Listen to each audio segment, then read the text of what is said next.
शांति निवास की हर सुबह यूं तो प्रिया के आने के बाद से खांसी हो चुकी थी, पर आज इस सुबह में कुछ और भी स्पेशल था। नाश्ते के टेबल पर आज पूरा परिवार मौजूद था। आज प्रिया की सास, शांति के भाई और भाभी भी आए हुए थे, जो शादी में किसी कारण नहीं आ सके थे। सभी अपनी अपनी कुर्सियों पर बैठकर नाश्ते का इंतजार कर रहे थे। हमने सुना है कि बहू के हाथों में जादू है, लेकिन आज खुद चखने का मौका मिल रहा है। क्या लगता है प्रेम, बहू इम्तिहान में खरी उतरेगी? इससे क्या पूछ रहे हैं? ये तो अपनी बीवी की साइड ही लेगा ना। शादी के महीने ही कितने हुए हैं गिनकर? 4, 35-40 साल हो चुके होते, फिर ना पूछने से समझ में आता। तब तो क्या दाल क्या सब्जी सब बराबर ही कहता। ये तो है भाभी, जैसे जैसे दिन निकलते जाते हैं बीवी के हाथों के खाने का स्वाद फीका पड़ने लगता है।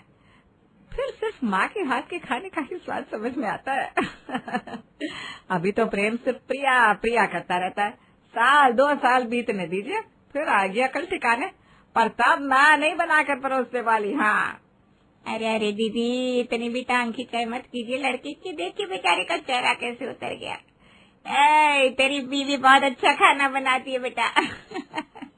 कई लोगों के मुंह से तारीफ सुनी है उसके हाथ के बने खाने की, पर हमने इतने दिनों से सिर्फ सुना ही था कि बहू के हाथ का खाना लाजवाब होता है, तो चखने चले आए। अब इंतजार नहीं हो रहा भाई। तभी घर की बहू प्रिया गर्मा गर्म पराठे और सब्जियां लेकर आती है। खाना परोसा जाता है और पहला निवाला मुंह में रखते ही आहा, सबकी आंखें चमक उठती है। अरे भाई, ये तो सच में कमाल है। बिल्कुल रेस्टोरेंट स्टाइल खाना बना दिया बहू तूने।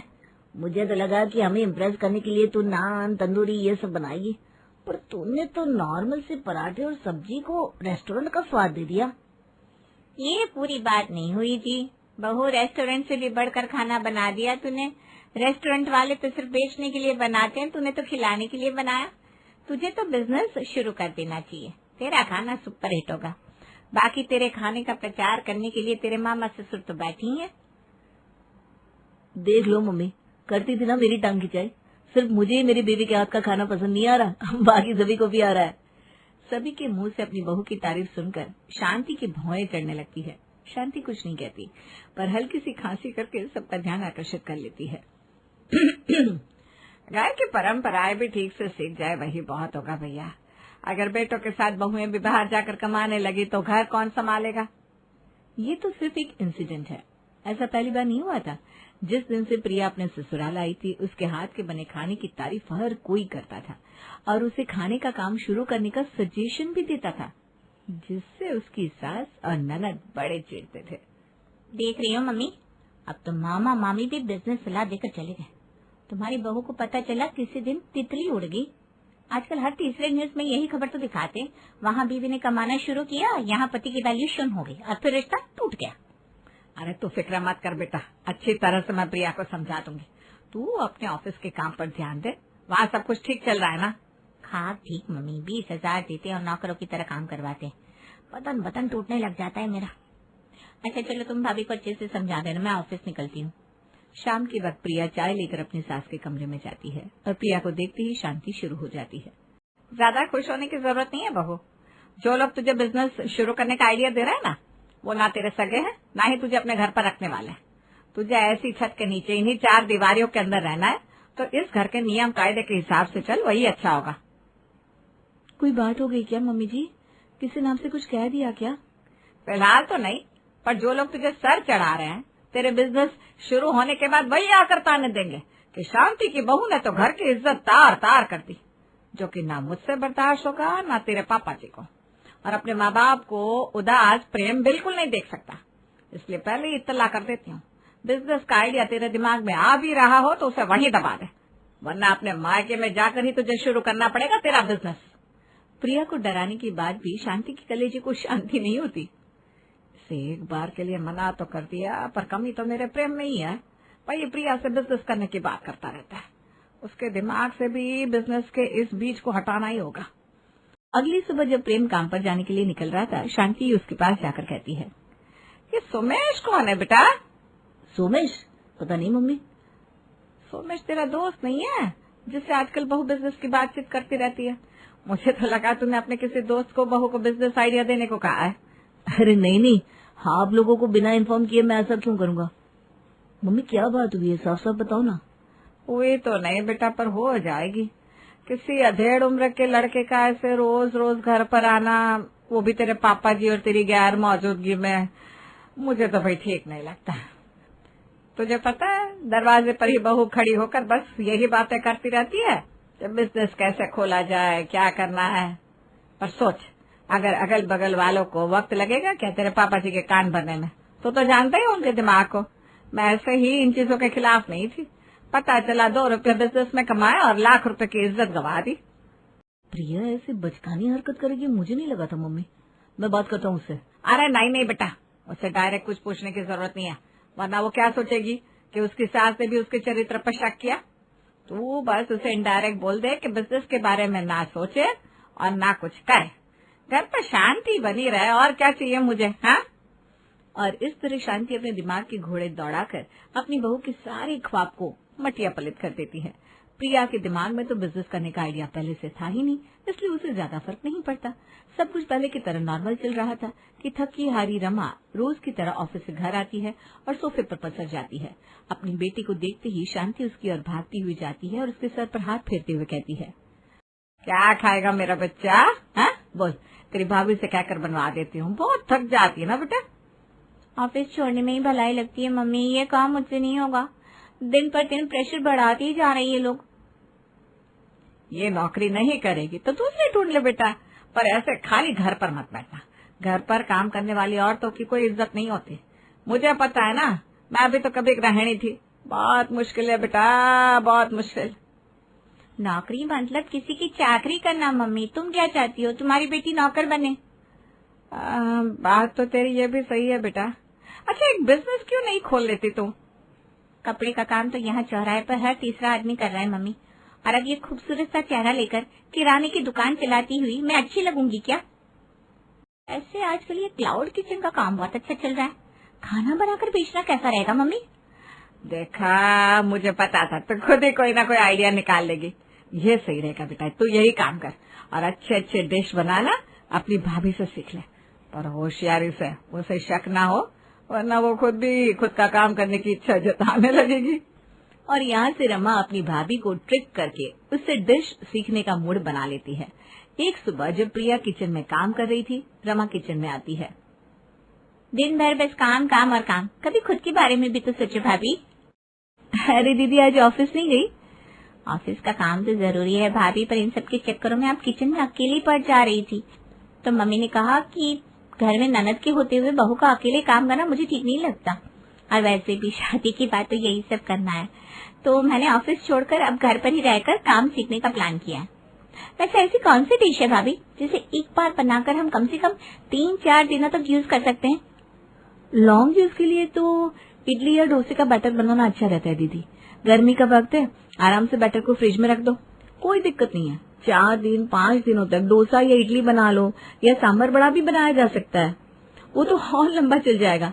सांभर अलग रखो, बड़ों को अलग रखो, जब परोसना हो उसके 2-4 घंटे पहले सांभर में बड़े डाल दो। ऐसे मुझे क्या ही समझ में आएगा भाभी, आप मुझे सिखाओ ना अच्छे से। अपनी भाभी के साथ रसोई में रमा इडली, सांभर, वड़ा और डोसा बनाना सीखने लगती है। इडली तो ठीक ही बनी है भाभी, आपको क्या लगता है घर पर सभी को पसंद आएगी? अरे क्यों नहीं आएगी दीदी, आप टेंशन क्यों ले रही है?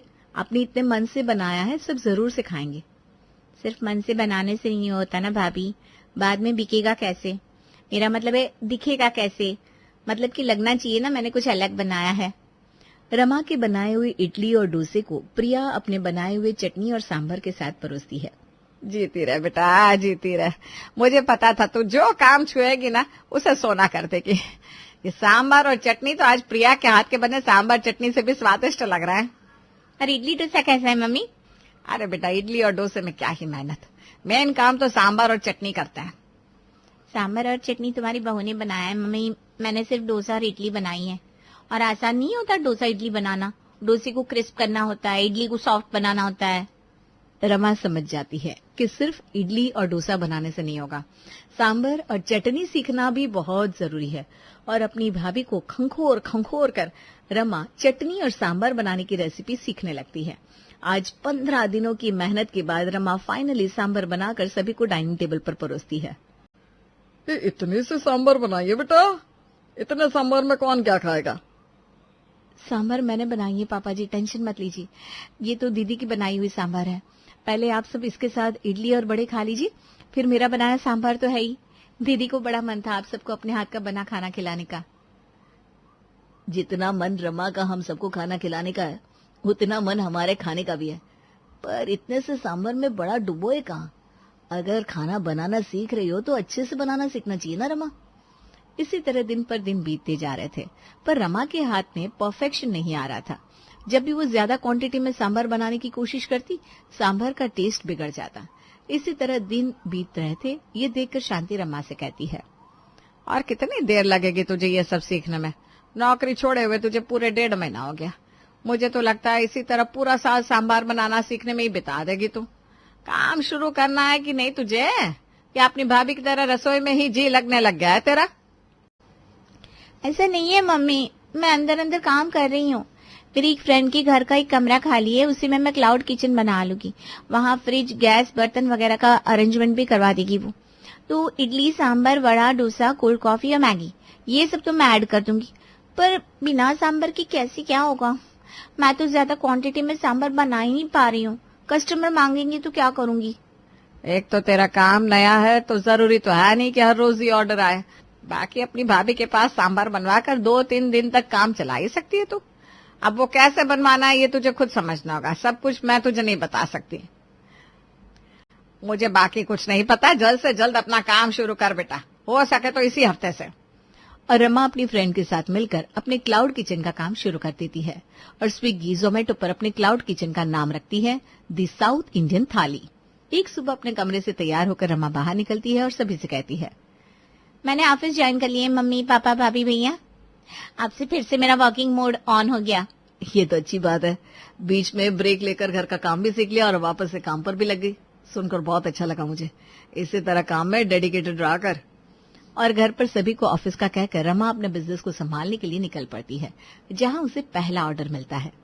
वाह भगवान, मैंने तो सोचा ही नहीं था इतनी जल्दी ऑर्डर मिलने शुरू हो जाएंगे। 2 प्लेट इडली का ही ऑर्डर है, तो 4 कटोरी सांभर में तो हो जाएगा। बनाकर जल्दी से डिलीवरी बॉय को दे देती हूँ। और इस तरह रमा अपना पहला ऑर्डर पूरा कर लेती है। काम शुरू हो गया बहन।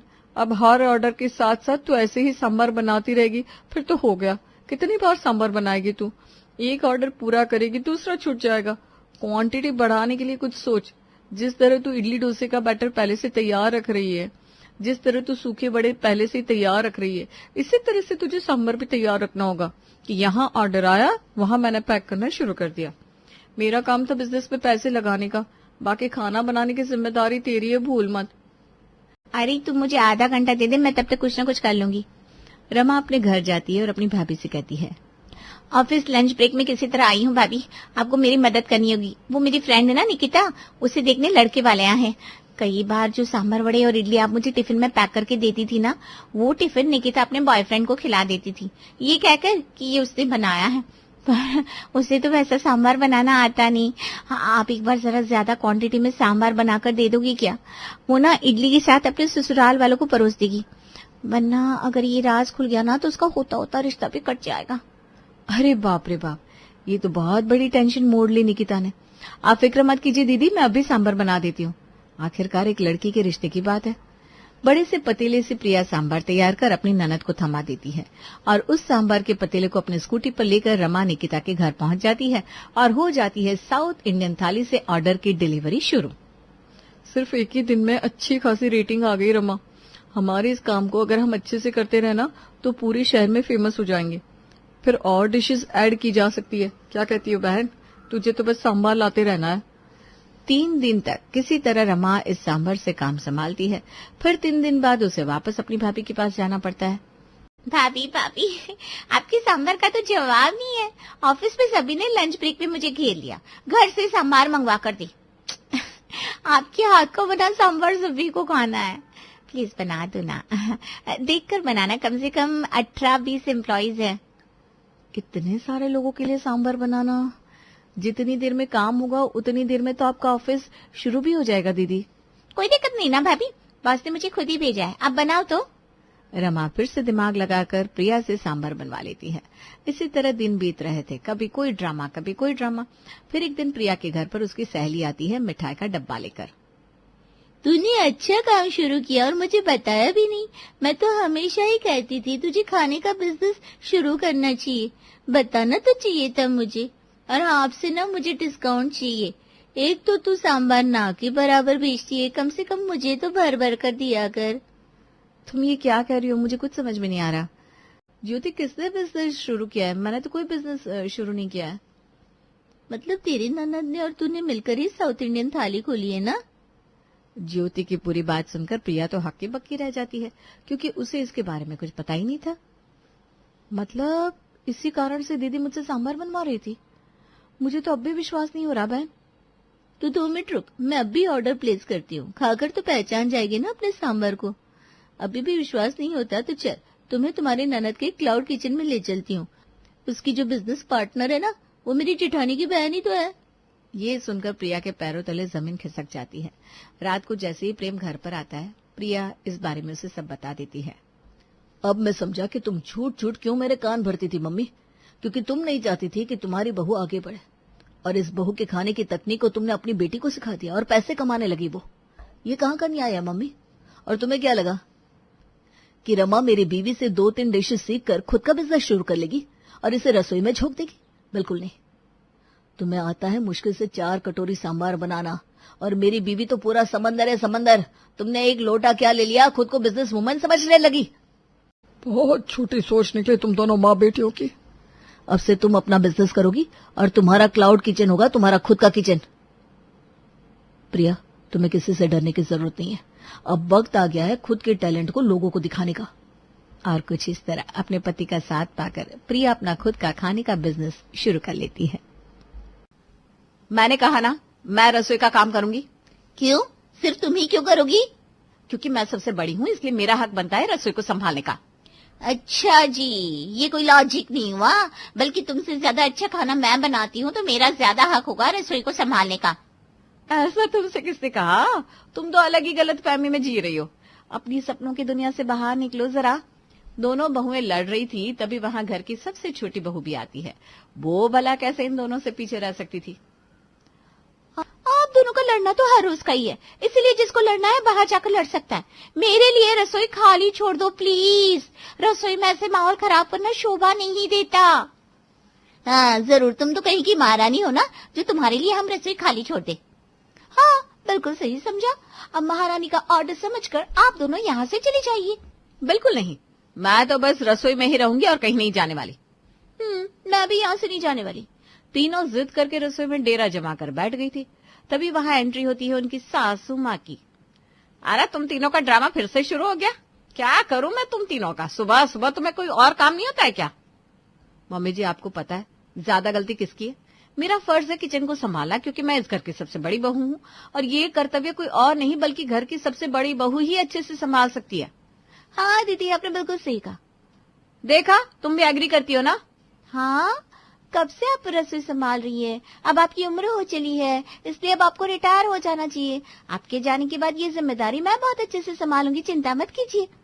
बस बस, न सबसे छोटी को काम करने की जरूरत है, न सबसे बड़ी को काम करने की जरूरत है। रसोई का काम बीच वाली को करना चाहिए, ताकि छोटी को भी आराम मिले और बड़ी को भी सुख मिले। तीनों बहुओं में रसोई के काम को लेकर ऐसे बहस होती रहती थी और विमला अपना माथा पीटते हुए कहती है, इन तीनों को तो बस रसोई के काम से ही प्यार है, बाहर का तो कोई काम ही नहीं दिखता। इनके बीच में बोलना ही बेकार है, मैं चली जाती हूँ यहाँ से। सुमन अपने ससुर रमेश के पास जाती है और कहती है, पापा जी चीनी खत्म हो गई है। ठीक है बेटा, अभी ले आता हूँ। अच्छा बेटा बताओ, और कोई सामान लाना है क्या? नहीं पापा जी, और कुछ नहीं लाना, बस आप चीनी ले आइए। अच्छा ठीक है, अभी लाता हूँ। तभी रमेश चीनी लाने के लिए एक दुकान पर जाता है और चीनी लेकर घर वापस आता है।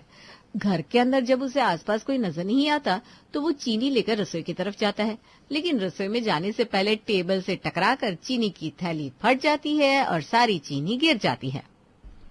ओहो, ये क्या हो गया? वो सुमन को आवाज लगाता है, सुमन बहू इधर आओ तो। रमेश की आवाज सुनकर सुमन वहां आती है। सुमन बहू, यहाँ चीनी गिर गई है, इसे आकर उठा दो। अरे पर पापा जी, मेरा काम सिर्फ रसोई के अंदर का है, मैं बाहर का नहीं करूंगी। वैसे भी ये खराब हो गई है, अब इसका क्या ही करेंगे आप? अरे बेटा इसमें खराब क्या हुआ है? इस चीनी को तुम्हें इस्तेमाल नहीं करना तो कम से कम उठा तो दो। नहीं पापा जी, आपको पता है ना मेरी बुकिंग सिर्फ किचन तक रहती है, तो कोई बात नहीं, इसे ऐसे ही रहने दीजिए ना। इतना कहकर सुमन वहां से चली जाती है। ए भगवान, इन बहुओं का तो मुझे कुछ समझ में नहीं आता। अब रमेश अपनी दूसरी बहू को आवाज लगाता है। पायल बहू, तुम ही यहाँ पर झाड़ू लगा दो, मुझसे यहाँ चीनी गिर गई है। पर पापा जी मेरा काम तो रसोई का ही है, मैं भी बाहर का कोई काम नहीं करूंगी। आप रिया को बोल दो ना, वो उठा देगी। रिया बहू, तुम इस चीनी को साफ कर दो। पर पापा जी मुझसे रसोई के बाहर का काम नहीं होगा, वैसे भी ना ये गंदी हो चुकी है, हम इसे कहीं यूज भी नहीं कर सकते। अरे मैं क्या करूं अभी इन 3 बहुओं का? इन्हें तो रसोई के बाहर का कुछ सोचना ही नहीं है, चाहे कुछ भी गिरा रहे। इतना सुनकर विमला भी वहां आती है और देखती है रमेश खुद ही उस चीनी को साफ कर रहा था। अरे आप क्या सफाई कर रहे हैं? मुझसे ये बहुओं से कह देते। तुम्हें क्या लगता है मैंने नहीं कहा होगा? लेकिन उन्हें रसोई के बाहर की दुनिया नजर आती है क्या कभी? सही कहा, मैं कैसे भूल सकती हूँ। इन तीनों को तो कुछ कहने का फायदा ही नहीं है, इन्हें तो रसोई के अलावा कुछ सोचना ही नहीं है। कोई बात नहीं, हटिए, मैं कर देती हूँ। इतना बोलकर विमला खुद ही उस चीनी को साफ करने लगती है। तभी उनका बड़ा बेटा सुमित वहां आता है। मम्मी मेरी फाइल कहाँ रखी है? अरे अभी भी माँ के पल्लू से बंधा रहेगा क्या? मुझे क्या पता तेरा सामान का है, जाकर अपनी पत्नी से पूछ। आपको लगता है मम्मी मैंने पूछा नहीं होगा? लेकिन सही बात है, मैं भला कैसे भूल जाती हूँ। रसोई में तो पैदा हुई है ये तीनों बहू है। रुक, मैं ही देती हूँ तेरा सामान। विमला फाइल ढूंढकर सुमित को देती है। आखिर तीनों रसोई का ही काम क्यों करती थी? उन्हें वैसे तो रसोई का काम करने में कुछ खास दिलचस्पी नहीं थी, बस उन्हें यही लगता था कि रसोई का काम घर के बाकी काम से बहुत कम होता है, जिस वजह से रसोई के काम को लेकर तीनों में मुठभेड़ होती रहती थी। ऐसे ही एक सुबह विमला को टेबल पर रखी सब्जियां नजर आती है। सुमन, रिया, पायल, अरे कहाँ हो तीनों? जी मम्मी जी, कहिए क्या हुआ? हाँ मम्मी जी बोलिए, क्या बात है? कल मैं बाजार से सब्जी लेके आई थी, सारी की सारी सब्जी ऐसे ही टेबल पर रखी हुई है, ये रसोई में क्यों नहीं रखी? क्योंकि ये रसोई का काम थोड़ी ना है मम्मी जी। हाँ, और हम तो बस रसोई का काम करते हैं, रसोई के बाहर का काम थोड़ी ना करते हैं। इसीलिए सब्जियां पड़ी है या नहीं पड़ी इस बात का मुझे क्या पता। हे भगवान, ये रसोई का काम नहीं है तो कैसा काम है? सब्जियां भी तो रसोई में ही चाहिए होती है। लेकिन सब्जियां रखी तो रसोई के बाहर थी ना मम्मी जी। अरे तुम्हारा मैं क्या करूं, रसोई के काम के साथ घर के और काम भी जरूरी है। होते होंगे मम्मी जी जरूरी, लेकिन सबसे जरूरी तो रसोई का काम है जो कि मैं करती हूँ। और इससे ज्यादा काम मैं करती हूँ, और इन सबसे ज्यादा काम मैं करती हूँ। घर में रसोई है या भूल भुलैया, जो तीनों की तीनों ही इतना खो जाती हो काम में कि सारी सब्जियां खराब करती। चलो उठाकर रखो इन्हें रसोई में। मैं नहीं रखूंगी। मैं भी नहीं रखूंगी। मैं तो बिल्कुल नहीं रखूंगी। इतना बोलकर तीनों बहुएं चली जाती है और सास गुस्से में बड़बड़ाती हुई सब्जियों को उनकी जगह पर रसोई में रख देती है। दिन गुजरते जाते हैं, लेकिन तीनों बहुओं का रसोई के काम को लेकर बहस करना ऐसे ही चलता रहता है। ऐसे ही एक दिन सभी लोग खाना खा रहे थे, तीनों वहां एकदम सीरियस होकर खड़ी थी। क्या हो गया आप तीनों, हमें ऐसे क्यों देख रही हो? हाँ मैं भी कब से देख रहा हूँ। अगर तुम्हें इतनी भूख लगी है तो तुम भी साथ में बैठ जाओ ना, खाना खा लो, कम से कम ऐसे घूरो तो मत।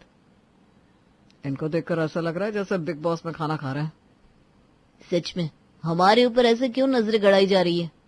तीनों के पति इतना बोलकर अपनी अपनी पत्नियों को देखने लगते हैं। तभी विमला बोलती है, पक्का ये तीनों रसोई के काम को लेकर कुछ सोच रही होगी, तभी ऐसे देख रही है। बिल्कुल सही पकड़े हैं मम्मी जी, बस अब जल्दी से खाना खा ले, उसके बाद बर्तन धोने हैं रसोई में। तुम क्यों? मैं साफ करूंगी बर्तन, वो भी एकदम चमका चमका कर, ऐसा लगेगा जैसे आज ही नई खरीद कर लाए। कोई जरूरत नहीं है तुम दोनों को इतनी फिक्र करने की। मैं तो पहले ही हाथ में साबुन और बाल्टी लेकर खड़ी हूँ। सबके खाना खाते ही मैं झूठे बर्तन बाल्टी में भरकर फटाफट से रसोई में ले जाऊंगी और तुम दोनों बाहर का काम कर लेना। अरे यार हद हो गई तुम दोनों की भी। रसोई के काम को लेकर कौन इतना पागल होता है? और नहीं तो क्या, उसके अलावा भी तो कितने काम है। और अगर काम करने का इतना शौक है तो हमें बता दो, हम तुम्हें अपने साथ ऑफिस ले जाएंगे। ऑफिस का काम नहीं करना, बस रसोई का काम करना है। हाँ, रसोई का काम करो और सुखी रहो। हर बहू का पहला काम रसोई संभालना होता है। बातचीत के बीच में सभी लोग खाना खा लेते हैं और तीनों बहुएं लड़ती झगड़ती झूठे बर्तन उठाकर रसोई में ले जाने लगती है। और झपट की वजह से कुछ बर्तन जमीन पर गिर जाते हैं। तब विमला आती है। अगर तुम तीनों को काम करना है ना तो जरा आराम से काम कर लिया करो। यहाँ बिल्लियों की तरह लड़ाई करना तो बंद करो। ऐसे ही एक दिन विमला नजरें घुमाकर अपने घर को अच्छे से देखती है और उसे हर जगह मकड़ी के जाल और गंदगी नजर आती है। तभी वो अपनी तीनों बहू को बुलाती है। तुम तीनों मेरी बात सुन लो ध्यान से, घर में मेहमान आने वाले हैं। ठीक है, तो उनके लिए खाना मैं बना दूंगी, एकदम होटल जैसा। बस खाना बनाने तक ही बात खत्म नहीं होगी। तो मम्मी जी, घर की भी अच्छे से साफ सफाई करो। उसमें तो तुम तीनों को बिल्कुल भी ध्यान नहीं है, वो सब मुझे ही करना पड़ता है। हमसे ना हो पाएगा, मैं तो बस रसोई का काम करूंगी, आप इन दोनों से करवा लीजिए। मुझसे भी नहीं होगा, मैं कर लूंगी रसोई का काम, बाकी आप इन दोनों से करवा लो। मैं तुम दोनों से बड़ी हूं तो तुम्हें मेरी बात माननी पड़ेगी। तुम दोनों करोगी बाहर का काम, रसोई का काम मैं करूंगी। तुम तीनों की तीनों करोगी, वरना मैं रसोई को ताला लगा दूंगी। फिर तुम तीनों में से कोई भी रसोई का काम नहीं कर पाएगा। पर आपको पता है ना, हम बस रसोई का काम करते हैं, हमें नहीं आते घर के बाकी सारे काम। और नहीं तो क्या, आप घर का काम करने के लिए कोई नौकरानी रख लो। तुम तीनों घर में हो, ये क्या काम है जो मैं अलग से एक और नौकरानी ले आऊं? आपके कहने का मतलब है हम नौकरानी है? हाँ, और वो भी रसोई में काम करने वाली। चलो अब चुपचाप जाओ और घर का काम करो। तब तक के लिए मैं रसोई को ताला लगाकर कुर्सी डालकर बाहर ही बैठी रहूंगी। इतना कहकर विमला जल्दी से आती है और रसोई के दरवाजे पर ताला लगा देती है और कुर्सी डालकर हाथों में कोल्ड ड्रिंक लेकर वहीं पर बैठ जाती है। अब तीनों बहुएं जैसे तैसे मन मार कर घर का काम करती हैं। जैसे ही दरवाजा खुलेगा ना, सबसे पहले मैं अंदर चली जाऊंगी और मैं करूंगी सारा काम रसोई का। मैंने मम्मी जी पर पूरी नजर रखी हुई है, जैसे ही दरवाजा खुलेगा मैं इन दोनों को पागल बनाकर खुद अंदर चली जाऊंगी। इन दोनों को तो मैं यही दिखाऊंगी कि मैं बाकी के काम में लगी हूँ, फिर मैं इन दोनों को चकमा देकर अंदर चली जाऊंगी। तीनों ही अपने अपने दिमाग में रसोई में जाने की तरकीब बना रही थी और घर का काम खत्म करती है। घर का काम खत्म होने के बाद दरवाजे की घंटी बजती है। विमला जल्दी से दरवाजा खोलती है और सामने डिलीवरी वाला हाथों में ढेर सारा खाना लिए खड़ा था। विमला पैसे देकर डिलीवरी बॉय से खाना लेती है और अंदर आती है। ये क्या है मम्मी जी, ये किसके लिए मंगवाया आपने इतना सारा खाना? और किसके लिए? अपने लिए। पर क्यों मंगवाया जब हम तीनों हैं? क्योंकि मुझे पता था अगर तुम तीनों रसोई में चली गई तो फिर घर का काम नहीं करोगी, इसलिए मैंने भी पहले से ही बाहर से खाना ऑर्डर कर दिया और जानबूझकर झूठ बोलकर ये सब कुछ किया ताकि तुम रसोई के अलावा भी काम करो। कोई बात नहीं, आज तो आपने हमें चकमा दे दिया, लेकिन आगे से आपकी नहीं चलेगी। अब हम दिन रात रसोई में ही रहेंगे, देखते हैं कैसे ताला लगाती है आप हमसे और कैसे बाकी के काम करवाती हैं। विमला हंसते हुए रसोई का ताला खोलती है और बना बनाया खाना रसोई में रख देती है। ऐसे ही अगली सुबह के 4 बजे रोहन और पवन विमला के कमरे के बाहर जाते हैं और जोर जोर से दरवाजा खटखटाते हैं। मम्मी जल्दी उठो, हमारी पत्नियां लापता हो गई हैं। हाँ जल्दी उठिए, पता नहीं कहाँ चली गई है। अरे क्या हो गया, क्यों शोर मचा रखा है तुम दोनों ने? क्या हुआ बेटा, क्या बात है? पता नहीं पापा, हमारी पत्नी कहाँ चली गई है। रात को साथ में सोई थी, सुबह उठकर देखा तो है ही नहीं। अरे कैसी बात कर रहे हो, घर में ही होगी। मैंने छत पर, बाथरूम में, इधर उधर हर जगह देख लिया, मुझे नहीं दिखी। घर छोड़कर कहाँ जा सकती है बहू? विमला, कहीं तुमने बहू को कुछ कहा तो नहीं था? सभी लोग बड़ा परेशान हो जाते हैं, आखिर घर की बहू ये कहाँ चली गई। सारा घर देख लिया पर एक जगह रह गई है। चलिए। विमला सभी को लेकर रसोई में पहुंचती है और जल्दी से रसोई की लाइट ऑन करती है, जहां सामने का नजारा देखकर सभी का मुंह खुला का खुला रह जाता है, क्योंकि रिया, पायल और सुमन तीनों ही रसोई के फर्श पर अपना बिस्तर बिछाकर आराम से राटी मार रही थी। लो, ये यहाँ सोई है और हम इन्हें पूरे घर में ढूंढ रहे थे। पर अपना कमरा छोड़कर रसोई में क्या कर रही है? ये तीनों रसोई में पैदा हुई है और रसोई में ही मर जाएंगे, मुझे लगता है। विमला, क्या बोल रही हो सुबह सुबह? अरे और क्या कहूँ, इन तीनों की तीनों को रसोई के अलावा कुछ दिखता ही नहीं है। पवन जल्दी से रिया, पायल और सुमन के मुंह पर पानी छिड़कता है। तीनों बहुएं हड़बड़ा कर उठ जाती हैं। क्या कर रही हो यहाँ? हाँ, रसोई कोई सोने की जगह है क्या? क्यों, रसोई सोने की जगह क्यों नहीं है? रसोई में हम सब कर सकते हैं। और नहीं तो क्या, सबसे पहले मैं आई थी सोने के लिए, आप दोनों कब आ गई मुझे पता ही नहीं चला। जब तुम सोई थी मैं तभी आई, ये पता नहीं कब आ गई। जब तुम दोनों सोई थी तब मैं भी आ गई। तुम्हें क्या लगा था तुम दोनों मुझसे चालाकी कर जाओगी? अगर मैं सही कह रही हूँ तो तुम तीनों रसोई का काम करने के लिए रसोई में सोई थी ना? बिल्कुल सही मम्मी जी, हम तीनों सोए इसलिए थे, काम जो करना है हमें रसोई का। सत्यानाश जाए तुम तीनों का। इस रसोई के काम के चक्कर में तुमने पूरे परिवार वालों के नाक में दम करके रखा हुआ है। अरे हमने आपको थोड़ी ना कहा था अपनी नींद खराब करने के लिए। जाइए, जाकर अपने कमरों में सो जाइए। वही तो, हमें जो करना है हमें करने दीजिए। बाकी सभी लोग वहां से चले जाते हैं और तीनों बहू का खाना, सोना, पीना सब कुछ रसोई में चलता रहता है। ऐसे ही एक दिन सुरेश अपनी खाने की झूठी प्लेट रसोई में रखने के लिए जा रहा था, तभी उसके हाथ से प्लेट छूटकर जमीन पर गिर जाती है और प्लेट में बची हुई सब्जी आधी रसोई के अंदर आधी रसोई के बाहर बिखर जाती है। अरे बहू जरा साफ कर देना इसे। जी पापा जी, मैं कर देती हूँ, कोई बात नहीं। ये प्लेट मुझे दे दीजिए। हाँ बहू, ये लो। सुमन प्लेट पकड़ती है और उसके बाद जितनी सब्जी रसोई के अंदर गिरी होती है वो उसे साफ कर देती है और रसोई के बाहर वाली सब्जी बिखरी रह जाती है। ये देखकर सुरेश कहता है, अरे बहू, अंदर की साफ सफाई तुमने कर दी तो बाहर की कौन करेगा? मैं तो बस रसोई के अंदर का काम करती हूँ ना बहू जी, रसोई के बाहर के काम से मुझे कोई मतलब नहीं है। अरे क्यों, बाहर का काम नहीं है क्या? और ये सब्जी बनी तो रसोई में है। हाँ, रसोई में जरूर बनी है, लेकिन जितनी रसोई के अंदर फैली थी वो मैंने साफ कर दी। बाहर वाली से मुझे कोई मतलब नहीं है। अरे या बहू, तुम साफ कर दो। बिल्कुल भी नहीं, मैं भी सिर्फ रसोई का ही काम करती हूँ। रसोई के अंदर जो काम है वो बताइए, अगर उनमें से कुछ करना है तो ठीक है। पायल बहू, तुम साफ कर दो, चलो इसे। मेरा भी इन दोनों का जैसा ही जवाब है पापा जी, मैं नहीं करने वाली। मुझे भी रसोई का काम ही करना आता है, बस और कुछ नहीं आता। तभी वहाँ विमला, रोहन और पवन भी आते हैं। सुरेश उन्हें सारी बात बताता है। अब ये कौन सी बात हुई? घर में रसोई भारत और पाकिस्तान का बॉर्डर है क्या? बिल्कुल सही, और हम पाकिस्तान है, तुम हिंदुस्तान हो। कुछ ऐसा ही समझ लीजिए। हमें कोई मतलब नहीं है, आप चाहे कुछ भी कह लो, ये काम हम नहीं करेंगे तो नहीं करेंगे। बिल्कुल सही, आपकी मनमानी नहीं चलेगी, नहीं चलेगी। तीनों के तीनों बोल तो ऐसे रही है जैसे रसोई में नहीं किसी लोकसभा में खड़ी हो। कमाल की बहू है हमारी, आज तक ऐसा कुछ नहीं देखा मैंने किसी भी घर में। सच में लोगों की पत्नियां तो रसोई के काम से भागती है और हमारी पत्नियां रसोई के काम में ही घुसती चली जा रही हैं। सही है, कलयुग है भाई, कलयुग। यहाँ कुछ भी हो सकता है। बिन मौसम बरसात और औरतों की बात कभी कोई नहीं समझ सकता। तभी तो मैं आप सबसे कहती हूँ कि इन तीनों को कुछ कहने का कोई फायदा ही नहीं है। ये रसोई में ही पैदा हुई है और रसोई में ही रहेगी। सही कह रही है मम्मी जी, रसोई के लिए हम कुछ भी कर सकते हैं।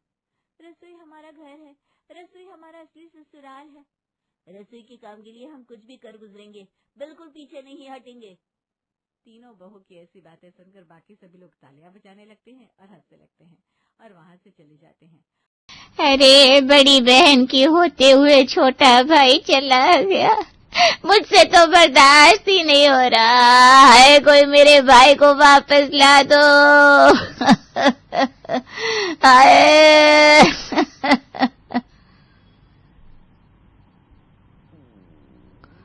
बुआ जी, खुद को संभालिए, सब कुछ ठीक हो जाएगा। अरे कैसे संभालू खुद को? अब मैं किसको राखी बांधूंगी? कौन मुझे त्योहारों पर तोहफे भेजेगा? कौन मुझे शगुन के लिफाफे भेजेगा? हाय मेरा भाई। बुआ जी, अब जिसको जाना होता है वो तो चला ही जाता है, आप शांत हो जाइए। आप मुझे छोड़कर चले गए, अब मेरा क्या होगा इस बुढ़ापे में आपके बिना? आप क्यों चले गए? पापा, अभी तो आपने मेरी और वीर भैया की शादी भी नहीं देखी, आप क्यों चले गए? पापा, हम सब आपको बहुत याद कर रहे हैं, प्लीज वापस आ जाइए। सब लोग अपने आप को संभालिए, सब कुछ ठीक हो जाएगा। कंचन इस घर की बड़ी बहू थी और अपने ससुर जी की मौत के बाद सबको इस दुख में संभलने लगी थी।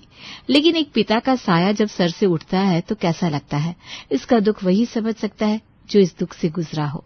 कंचन सबको सांत्वना दे रही थी, लेकिन सबसे ज्यादा अगर कोई दुखी था तो वो था इस घर का बड़ा बेटा तेजस। पापा, आपके बिना मैं सब कुछ कैसे संभालूंगा? तेजस, आप यहाँ क्या कर रहे हैं? सब लोग आपको नीचे ढूंढ रहे हैं। नहीं, मेरी हिम्मत नहीं हो रही पापा को आखिरी बार विदाई देते हुए।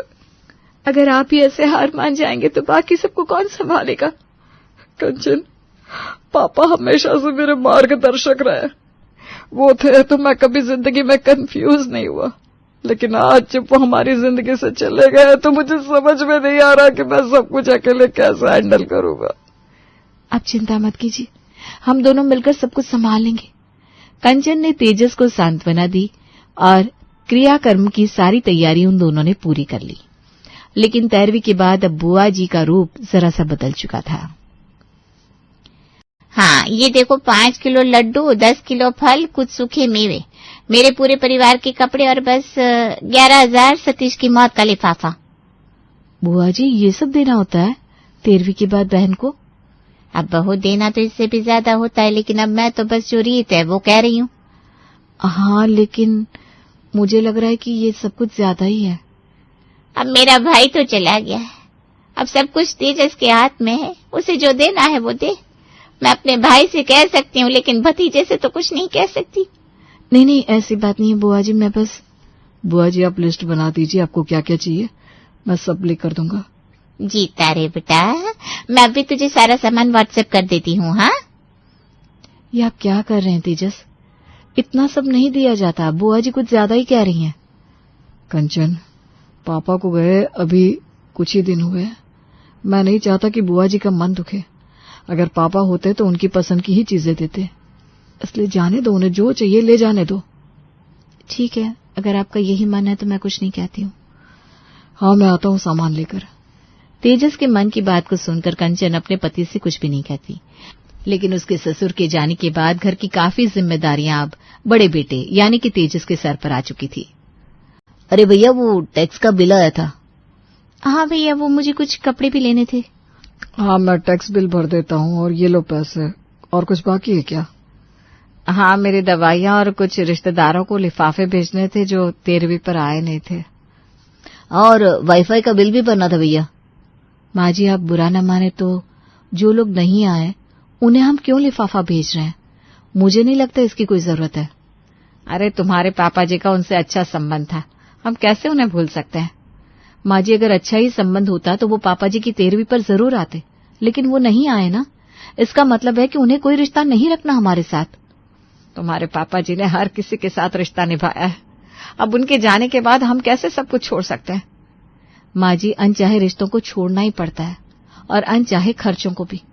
जैसे वाईफाई की कोई जरूरत ही नहीं है इस घर में, सबके पास अपना फोन है, अपना इंटरनेट है, फिर ये खर्चा क्यों करना? भाभी, मैं नौकरी ढूंढ रहा हूँ, जब तक मुझे मिले तब तक तो मुझे वाईफाई की जरूरत पड़ेगी ना। पापा को गए वक्त ही कितना हुआ है, और भाभी आप तो हमें अभी से पराया बना रही हैं। ऐसी बात नहीं है नताशा, कंचन के मन में ऐसा कुछ नहीं है, बस वो तो फालतू के खर्चों को कम करना चाहती है, इसलिए कह रही थी। ठीक है बेटा, फिर तुझे जैसा सही लगे। अब मेरे पति तो चले गए, अब तो मुझे बेटा और बहू के आश्रय ही रहना है। अब मैं ज्यादा अपना चला भी नहीं सकती। माँ जी, आप ऐसी बात क्यों कर रही हैं? क्योंकि ऐसा महसूस हो रहा है भाभी, तभी तो कह रहे हैं। लेकिन मैं तो बस। कंचन, बस, और कोई बहस नहीं होगी इस टॉपिक पर। माँ, ये लीजिए लिफाफे, आपको जिसको भेजने हैं भेज दीजिए। नताशा, तुम्हारे कपड़ों के लिए पैसे, और वीर, ये रहे वाईफाई के पैसे। थैंक यू भैया। तेजस दिल से बहुत ही कमजोर इंसान था, उसके मन में अपने परिवार के प्रति काफी प्यार और सम्मान था, इसलिए अब वो दिन रात मेहनत कर रहा था कि वो और भी ज्यादा पैसे कमा सके, जिससे उसका परिवार सुखी रह सके। अब सो भी जाइए, कितनी देर से आप काम कर रहे हैं? बस ये आखिरी फाइल है, इसके बाद सो जाता हूँ। प्रिंस सो गया? वो तो कब का सो गया, और रात के उल्लू भी शायद सो गए, लेकिन आप है कि सोने का नाम ही नहीं ले रहे। आजकल आप रोज देर रात तक काम करते हैं और सुबह जल्दी काम पर चले जाते हैं। मैं बस इसलिए काम कर रहा हूँ कि जल्दी से मुझे प्रमोशन मिल जाए, तो मैं और भी ज्यादा काबिल बन सकूं पापा की तरह। आप पहले ही बहुत कुछ कर रहे हैं इस घर के लिए, अब खुद को इतनी तकलीफ देने की जरूरत नहीं है। और अब तो वीर को भी नौकरी पर लग जाना चाहिए, उसकी उम्र हो गई है, 26 साल का है, अभी तक कोई काम नहीं ढूंढ पाया है। पर ढूंढ रहा है ना, अब नौकरी मिलना आसान थोड़ी ना है आजकल। लेकिन आप उसे ये कहिए कि थोड़ा जल्दी करे, क्योंकि इस वजह से सारा बोझ आप पर आ गया है। और आजकल तो लड़के क्या, लड़कियां भी कमा रही हैं। प्रिंस के होने से पहले मैं भी तो जॉब पर जाती थी, नताशा भी पढ़ी लिखी है, सारा दिन फोन में लगी रहती बस। कंचन, वो दोनों कोशिश कर रहे हैं ना, ठीक है, धीरे धीरे सब ठीक हो जाएगा। तेजस खुद इतनी मेहनत कर रहा था अपने परिवार के भविष्य के लिए, लेकिन उसका परिवार तो किसी और ही तरह के भविष्य की ओर बढ़ता जा रहा था। कैसी बात कर रहे हो, मुझे शर्म आ रही है। अरे हाय, मेरी जान कैसी शर्मा रही है। अब मुझसे सब्र नहीं हो रहा, तुम्हारे भैया से बात करो ना हमारी शादी की। हाँ, जल्दी करूंगी। वो क्या है ना, आजकल भैया बहुत बिजी रहते हैं। एक बार उनका प्रमोशन हो जाए फिर मैं उन्हें बता दूंगी कि मैं हीरो से प्यार करती हूँ। तुम्हें लगता है तुम्हारे भैया हमारे रिश्ते के लिए मान जाएंगे? क्यों नहीं मानेंगे? मैं उनके सामने रोऊंगी तो मेरी वो हर बात मान लेते हैं। तो बस उनके सामने थोड़ा ड्रामा कर लेना, मान जाएंगे। नताशा, तुम्हारी कॉफी। अच्छा, मैं बाद में बात करती हूँ तुमसे। आजकल तुम जब देखो फोन पे ही लगी रहती हो। भाभी, आजकल आप मुझ पर कुछ ज्यादा ही नजर नहीं रख रही? मैंने हमेशा ही तुम्हें अपनी छोटी बहन माना है, इसलिए पूछ रही हूँ। बस तुम अभी छोटी हो, इन बातों को सही से समझती नहीं हो। मैं 23 की हो चुकी हूँ भाभी, मुझे पता है मेरे लिए क्या सही है और क्या गलत। कंचन को शक हो गया था कि नताशा का किसी के साथ कोई प्यार का चक्कर चल रहा था, इसलिए उसने ये बात तेजस को बताना बेहतर समझा। और तेजस ने जब नताशा से इस बारे में पूछा तो उसके ड्रामे शुरू हो गए। भैया, मैं तो आपको खुद बताना चाहती थी ये बात, लेकिन आप इतने बिजी थे कि मैं आपको और परेशान नहीं करना चाहती थी। कौन है वो लड़का नताशा? वो हमारे गली के आखिर में जो हीरो रहता है ना, हम दोनों एक दूसरे से प्यार करते हैं। तुम पागल हो गई हो? वो हीरो जो आवारा सा घूमता रहता है, तुम उससे प्यार करती हो? भाभी, उससे मुझसे वादा किया है, वो शादी के बाद सब कुछ छोड़ देगा और हमारे भविष्य के लिए सोचेगा। अरे ऐसे लड़के कभी नहीं सुधरते। तुम अभी छोटी हो, इन सब में पढ़ने की कोई जरूरत नहीं है। भैया, अब कहिए ना भाभी से कुछ। नताशा, सच कहूं तो वो लड़का मुझे भी पसंद नहीं है। उसके पास ना पैसा है, ना ही कोई अच्छी नौकरी है। क्या करोगी तुम उसके साथ शादी करके? भैया, आपका अभी अभी प्रमोशन हुआ है, आप मुझे शादी में अच्छा खासा दहेज तो देंगे ही, उसी से वो कुछ व्यापार कर लेगा। इसका मतलब वो तुम्हारे पैसों से ही व्यापार करना चाहता है? खुद की मेहनत उसे करनी ही नहीं? कंचन, तुम थोड़ी देर के लिए शांत रहो ना। अरे लेकिन आप, मैंने कहा ना कुछ देर प्लीज शांत रहो। अगर पापा होते तो मुझे किसी चीज के लिए ना नहीं कहते, लेकिन अब तो मेरी बात सुनने वाला कोई है क्या। लेकिन मैं कह देती हूँ भैया, अगर मैं शादी करूंगी तो हीरो से, नहीं तो मैं कवारी बैठी रहूंगी। हाय मेरी बच्ची, कैसे रोकर अंदर चली गई। तेजस, तू उसकी बात मान ले बेटा, वो नहीं मानने वाली कुछ भी। माँ जी, आप ये क्या कह रही हैं? हीरो अच्छा लड़का नहीं है और हमसे दहेज मांग रहा है, हम कैसे हाँ कह सकते उसे? तेजस को पैसे देने हैं तो तुम्हें क्यों चिंता हो रही है? तेजस बेटा, तू अपनी बहन के लिए इतना तो कर ही सकता है। भैया, आप बड़े हैं, हम आपसे नहीं कहेंगे तो किससे कहेंगे? तेजस, आप समझ नहीं रहे ये बात। अगर मेरी बहन की यही इच्छा है तो हम उसकी शादी हीरो से ही करवाएंगे। तेजस के भोलेपन का अब उसके घर में हर कोई फायदा उठा रहा था। कंचन को पता था कि तेजस इस तरह सब कुछ गंवाने वाला है, लेकिन वो इस बात को तेजस को समझाने में नाकाम थी। ये मौसी जी का लिफाफा और सूखे मेवे की मिठाई, ये मामा जी का लिफाफा और सूखे मेवे की मिठाई। माँ जी, आपने सूखे मेवे की मिठाइयां क्यों बनवाई है? अरे लगना चाहिए ना, घर में शादी है, सब कुछ अच्छे से होना चाहिए। माँ जी, पहले इतना खर्चा हो चुका है, दहेज इतना दे चुके हैं और ऊपर से आप इतना सब कर रही हैं। मेरा बेटा कर रहा है जो भी कर रहा है, तू क्यों बीच में बोल रही है बहू? क्योंकि आपके बेटे मेरे पति हैं। माँ जी, मैंने देखा है उन्हें काम करते हुए रात रात को। आप सबके लिए, खुद के लिए उन्होंने शादी के लिए भी कपड़े नहीं लिए और आप सबके लिए इतना कुछ लेकर आए हैं। जरा उनके बारे में तो सोचिए आप। कहीं भाभी, आपको जलन तो नहीं हो रही कि वो हमारे लिए इतना सब कर रहे हैं और आपके मायके वालों के लिए नहीं? कुछ भी मत बोलो, मुझे कोई जलन नहीं हो रही। जलन ही तो है बहू तुम्हें, लेकिन तेजस एक बेटा होने का फर्ज अच्छे से जानता है। हाँ, तो वो बेटे होने का फर्ज जानती है, लेकिन आप सब उनके परिवार होने का कोई फर्ज जानती ही नहीं। तुम इतने बड़े हो गए हो लेकिन कोई काम नहीं करते वीर, क्योंकि तुम्हें पता है तुम्हारे भैया कमा रहे और तुम बैठकर खा सकते हो आराम से। कंचन, ये तुम कैसी बात कर रही हो मेरे घर वालों से? देखना बेटा क्या रही है, सारे गरीब मेरे ससुराल में ही आ गए हैं और मेरे पति का पैसा खा रहे हैं। मैंने ऐसा कुछ भी नहीं कहा, और ये बात सच है कि तेजस की कमाई यहाँ हर कोई खा रहा है। नताशा ने बिना सोचे समझे उस हीरो से शादी की जिद पकड़ ली। उसके लिए तेजस ने 10 लाख का दहेज दिया है और ये वीर तो काम चोर है, कुछ करना ही नहीं उसे जिंदगी में। बस कंचन, बहुत हो गया। अब मैं अपने परिवार के विरुद्ध कुछ नहीं सुनूंगा। तुमने तो सारी हदें पार कर दी। तेजस, हम तुम पर बोझ है क्या बेटा? नहीं मां, ऐसा कुछ भी नहीं है। कंचन की तरफ से मैं आपसे माफी मांगता हूँ। मुझे पता है मेरा परिवार मुझसे कितना प्यार करता है। जब मुझ पर कोई भी मुसीबत आएगी तब यही लोग मेरे साथ खड़े होंगे। कंचन की बात तेजस ने एक बार भी नहीं सुनी और अपने परिवार का साथ दिया। उसके बाद से कंचन ने भी कभी कुछ नहीं कहा। इसी बीच वीर की नौकरी लग गई जो तेजस ने ही लगवा कर दी थी, लेकिन समय का पहिया कुछ इस तरह से पलटा कि तेजस की जॉब चली गई। कंपनी को भारी नुकसान हुआ है, इसलिए आधे लोगों को नौकरी से निकाल दिया गया है। कोई बात नहीं, आप बहुत काबिल है तेजस, आपको और कोई जॉब मिल जाएगी। हाँ, लेकिन तब तक घर का खर्चा आप सबको मैनेज करना होगा। अब वो तो करना ही होगा जैसे तैसे करके। वीर की जॉब तो है ही, अब तो वो भी कर ही सकता है सब कुछ। हाँ, लेकिन मैंने अभी अभी जॉब ज्वाइन की है, मुझे समय लगेगा भैया। उम्मीद करता हूँ आपकी जॉब जल्दी से लग जाए। अगले कुछ दिन तेजस घर ही था और जॉब की तलाश में था।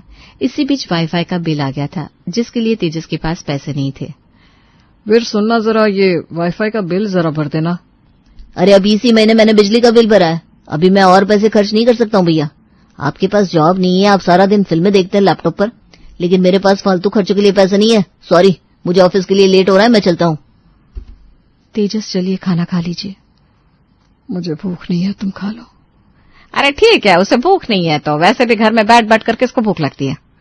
आप ऐसे क्यों कह रही हैं माँ जी? तेजस नौकरी ढूंढ रहे हैं, उन्हें जल्दी मिल जाएगी नौकरी। हाँ, लेकिन अभी तो कुछ नहीं कर रहा है ना, छोड़ दो अगर उसको भूख नहीं है तो। तेजस के प्रति घर वालों का रवैया बदल चुका था।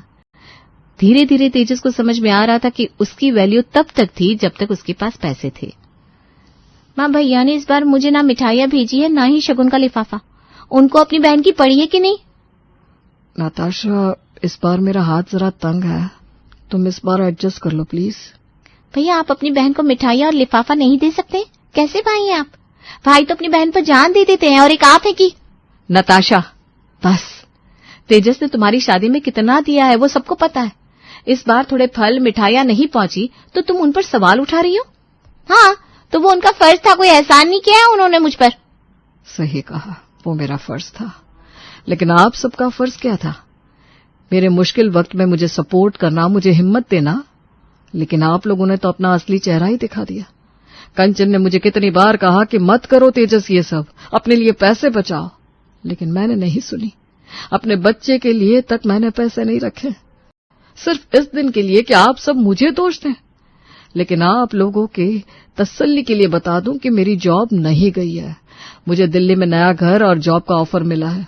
मुझे लगा मैं आप सबको सरप्राइज दूंगा बाद में, लेकिन अच्छा हुआ, मुझे एहसास तो हो गया कि सच्चाई क्या थी।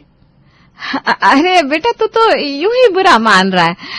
हम सब चलेंगे तेरे नए घर में। हाँ नहीं माँ, वहां मैं और मेरी पत्नी जाएंगे, जिसने मेरा साथ कभी नहीं छोड़ा। और आप चिंता मत कीजिए, मैं आपको पैसे भेजता रहूंगा, लेकिन अब मैं अपनी पत्नी और बच्चे के लिए भविष्य बनाऊंगा। वैसे माँ जी, आपने सही कहा, सारे गरीब इसी ससुराल में है। बेटा सुन तो मेरी बात। पर कंचन और तेजस वहां से चले जाते हैं।